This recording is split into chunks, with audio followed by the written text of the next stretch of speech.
देख, ये वाला क्वेश्चन में तो दिक्कत हो रही थी। पहले उसने बोला है कि दो ट्रेन है पी और क्यू है, ठीक है।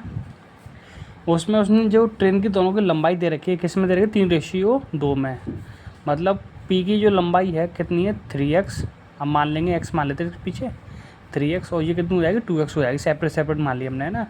अब उनकी स्पीड दे रखी है ट्रेन पी और क्यू की। पी की स्पीड दे रखी है 54 किलोमीटर पर आवर, ये दे रखी है 720 किलोमीटर पर आवर, ठीक है। उसके बाद क्या करना है हमें, पहले उसने बोला है कि दोनों ट्रेनें एक दूसरे की तरफ चलती है, मतलब आमने सामने होती हैं, तो वो कितने टाइम में एक दूसरे को क्रॉस करती हैं ना। तो ऐसे होती है, रिलेटिव स्पीड होती है, मतलब ऐसे चलेंगी तो दोनों ट्रेन की स्पीड जुड़ जाएगी आपस में ना। तो फॉर्मूला क्या होता है, speed equal distance upon time, ये याद रखना, और कुछ नहीं याद रखना। बस इसमें चेंजमेंट क्या होता है, स्पीड की रिलेटिव स्पीड काम करती है, डिस्टेंस की जगह पे ये ट्रेन की डिस्टेंस, प्लेटफॉर्म की डिस्टेंस, मतलब जो ट्रेन की लंबाई, प्लेटफॉर्म की लंबाई, ये वाली चीज़ काम करती है इसमें। जो टाइम होता है वो सेकंड वगैरह मिनट वगैरह में दे रखा हो, तो हमें हमेशा मीटर पर सेकंड में लेके चला कर हमेशा, है ना। फॉर्मूला बस कुछ याद नहीं करना, बस यही याद रखना है, speed equal distance upon time, ठीक है। स्पीड में क्या होगा, रिलेटिव स्पीड, कभी जुड़ेगी कभी घटेगी, वो तो देखना है। अगर दोनों ट्रेन एक ही दिशा में जा रही हों तो घटेंगी, और विपरीत दिशा में होंगी तो जुड़ जाएंगी ट्रेन की स्पीड, है ना। तो क्या करना है हमें, स्पीड का 72, मतलब पी की स्पीड और क्यू की स्पीड दोनों को जोड़ेगा, 72 और 54 कितना हो जाएगा, 126, ठीक है। ये किलोमीटर पर आवर में, बराबर किसको होगा, speed equal distance upon time. Distance कितनी होगी, मतलब पी की लंबाई और क्यू की लंबाई, वही एक तरह की डिस्टेंस हुई ना इनके बीचों में। इनके बीच में तो ये क्या, 3x और 2x, ठीक है। दोनों की लंबाई जोड़ दी ट्रेनों की, तो ये एक तरह डिस्टेंस हो गई। डिवाइड बाई किसे करेगा, टाइम, टी फॉर टाइम। तो टाइम कितना दे रखा है उसमें, 30 सेकंड उन्हें लगी। दो ट्रेन परस्पर एक दूसरी तरफ चलती हैं 72 और 54 किलोमीटर के हिसाब से, उनकी ट्रेनों की लंबाई 3x और 2x है, और जिनको पार करने में एक दूसरे को 30 सेकंड लगती हैं। तो ये ऐसे हमने क्वेश्चन बना ली, ठीक है, पहले वाले। अब इसको सॉल्व कर, 72 और 54 जोड़ेगा तो 126 होगा।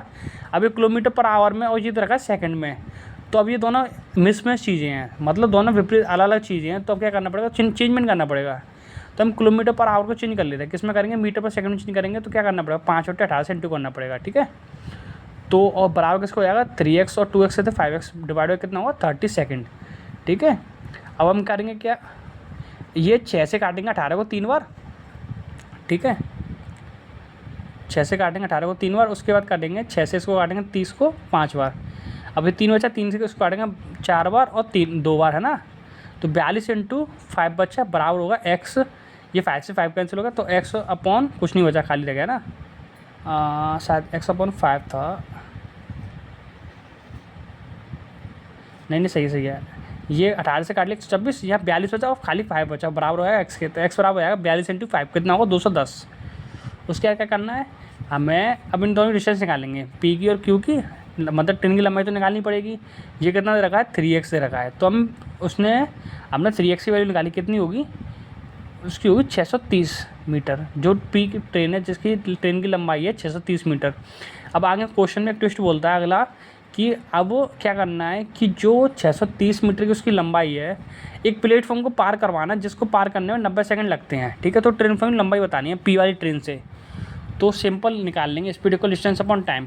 अब इसमें क्या है, स्पीड एक ही ट्रेन की चल रही है, पी वाली ट्रेन एक प्लेटफॉर्म को पार करी, खाली एक ट्रेन है, तो उसकी स्पीड जितनी उतनी रहेगी, मतलब 54 किलोमीटर।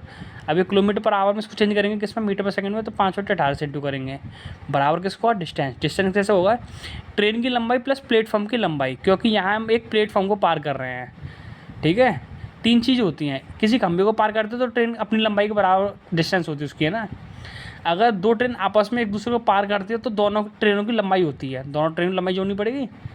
अगर ट्रेन किसी प्लेटफॉर्म को पार करती है तो ट्रेन की लंबाई प्लस प्लेटफॉर्म की लंबाई होती है।